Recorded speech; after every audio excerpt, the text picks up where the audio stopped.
Jó pár éve kezdődött. Apa mesélte, hogy 1920 után kirakták a műegyetemről a zárt számtörvény miatt. Arra már emlékszem, amikor 1938-ban a munkáját is elveszítette. Egy év múlva már anya sem taníthatott tovább a gimnáziumban, a testvéreit pedig kirúgták az újságtól. Milyen nyomasztó évek. Nem is írtam sokáig, pedig előtte állandóan naplót írtam. A rádióban folyton a német Führerről beszéltek. Ennyi gyűlölet egy ilyen kis emberben. Aztán kitört a háború. Persze, akkor mi ebből még nem sokat éreztünk, de 1941-ben nagybátyám házasságát érvénytelennek nyilvánították. Már nem is szerethettünk akárkit, mert mi zsidók vagyunk. Nem értettem, hiszen magyarok is vagyunk. Csak voltunk. 1944 márciusában jött a német megszállás. Áprilistól sárga csillagot kellett hordanunk. Májusban több százunkat egy elzárt városrészbe költöztettek, nem sokára a környék összes zsidóját összegyűjtötték. A gyermekorvosunk öngyilkos lett. Előtte azt mondta apáéknak, hogy Lengyelországban már tömegesen írtják a zsidókat. Senki nem hitt neki. Itt Európában ilyesmi nem történhet. Július 5-én vitte ki a pályaudvarra mindenkit. A városlakók becsukták az ablaktáblákat, a szembejövők átmentek a túloldalra. Csendőrök pakoltak föl minket üres marhavagonokba. De hosszú vonat volt, és még hosszabb az út. Se víz, se étel. Az állatokkal jobban bántak. Mire megérkeztünk, már többen meghaltak. Akkor láttam először halottat. Külön választották a férfiakat a nőktől és a gyermekektől. Valakiket egyik oldalra küldtek, másokat a másikra. Anyát, Rafi öcsémet, nagypapáékat elvitték valahova. Hónapok óta semmi hír felőlük.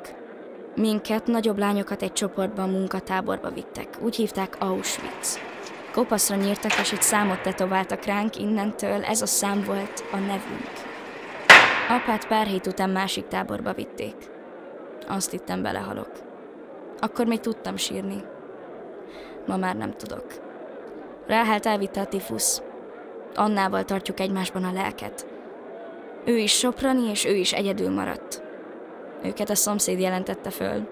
A bácsit, aki bújtatta őket, lelőtték. Hónapok óta nem fürödtem. De ha engednének is a fürdőbe, nem mennék. Aki odament, többet nem jött vissza. Azt mondják, elégetik az embereket. Tényleg egész nap füstölögnek a kémények.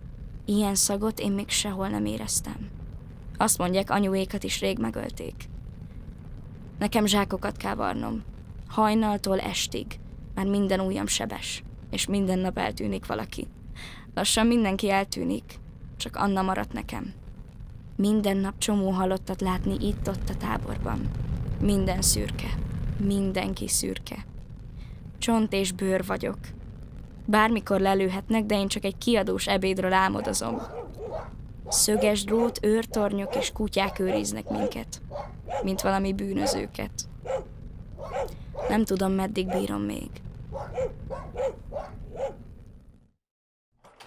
Anna nem élte túl. Amikor meghallotta, hogy ikerhugain emberkísérleteket végeztek és belehaltak, ő is feladta. Pár nap múlva, 1945. január 27-én szabadította föl a Vörös Hadsereg Auschwitz-Birkenaut. Most már tudom, hogy több mint 1 millió ember halt meg itt. De volt még sok más tábor. Belzec, Treblinka, Helmno, Sobibor és a többi láger az emberi történelem fekete lyukaiként emésztették el testvéreinket.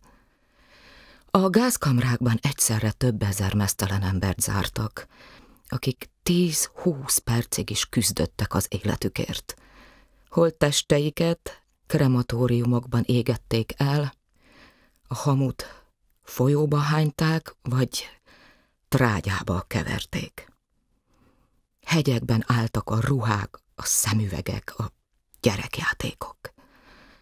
1944-re átlagosan havi 12 kilogramm aranyat távolítottak el az áldozatok fogaiból. A szovjet katonák majd 8 tonna emberi hajjal töltött zsákot találtak Auschwitzban. Magyarországon 2 hónap alatt 147 vonattal a teljes vidéki zsidóságot elszállították, akiknek 80%-át érkezésükkor kiirtották. Akiket nem vittek el, főleg a budapestieket, a nyilas rémuralom sodorta végveszélybe. A 800 000-ből a háború végére csak 350 000 éltünk túl. Amikor hazaértünk, házainkban, földjeinken már mások éltek, és nem is kaptunk vissza semmit, amit elvettek tőlünk. A történelemben először faji alapon próbáltak meg kiírtani egy teljes népcsoportot. Ma, a holokauszt emléknapján 6 millió zsidó, köztük 1,5 millió gyermek emlékének áldozunk. Megemlékezünk azokról is, akik életüket nem féltve próbálták menteni őket. Emlékezünk a meggyilkolt romákra és minden más áldozatra. Végül pedig arra, hogy a béke és az egymás iránti tisztelet nem magától értetődő.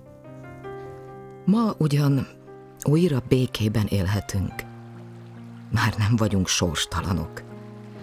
De harcolnunk kell az antiszemitizmus és a rasszizmus minden formájával szemben, hiszen vétkesek közt cinkos, aki néma.